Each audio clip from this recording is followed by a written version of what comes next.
Imagine a city where history itself was forbidden, where every book, every poem, every piece of art was a crime. What happens when an entire culture is sentenced to disappear?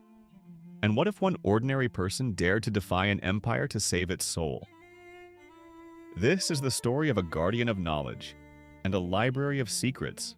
For centuries, Timbuktu was a beacon of learning in Africa, a city renowned for its universities and vast libraries filled with priceless manuscripts on astronomy, medicine, law, and philosophy.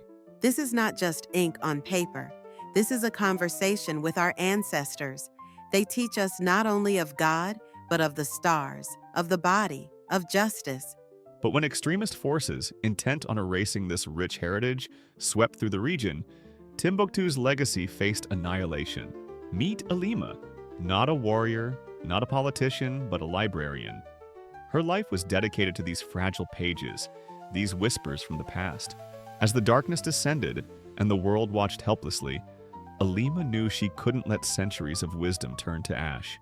The official libraries were being looted, but Alima and a handful of others had a secret. A network of private family libraries hidden away for generations. They can burn the buildings, but they will not burn our memory.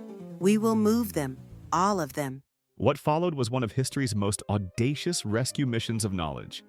Under the very noses of the militants, Alima orchestrated a silent exodus. Thousands upon thousands of manuscripts, some dating back to the 13th century, were painstakingly packed into metal trunks and smuggled out of Timbuktu. It was a race against time, a dangerous dance with discovery. Every journey was fraught with peril. Checkpoints were everywhere. Betrayal was a constant threat. The smugglers risked imprisonment and even death.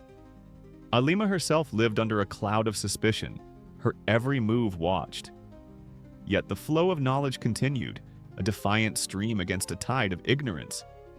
They weren't just saving paper and ink. They were saving identity, history, and the future. The safe houses are not enough. They are getting closer. We need to move them south, all the way to Bamako. That will take money we do not have, and more risk than ever before. Then we will find it. The world may be slow, but it is not entirely blind. As the occupation tightened its grip, Alima knew the manuscripts weren't truly safe until they were far beyond the militants' reach. The final phase of the operation was the most ambitious. Word of their courage began to seep out, reaching international ears. While the world was slow to act on the conflict, the story of the saved manuscripts became a symbol of cultural resistance. Against all odds, an estimated 350,000 manuscripts were saved. A treasure trove of human knowledge snatched from the brink of destruction by the quiet courage of ordinary people led by one extraordinary librarian. The world finally recognized the immense value of what had been preserved, not just for Mali, but for all humanity.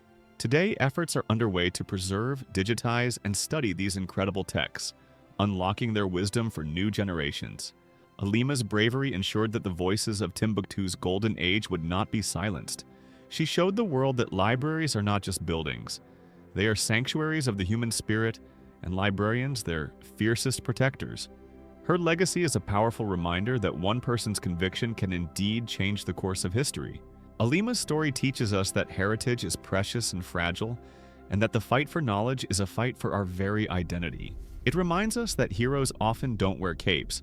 Sometimes they are the quiet guardians of our collective memory. What piece of knowledge or history do you believe is worth protecting at all costs? If this story of courage moved you, please give this video a thumbs up and share it to spread the word about these incredible acts of preservation. Don't forget to subscribe and click the notification bell for more tales of hidden heroes and inspiring journeys. We'd love to hear your thoughts in the comments below.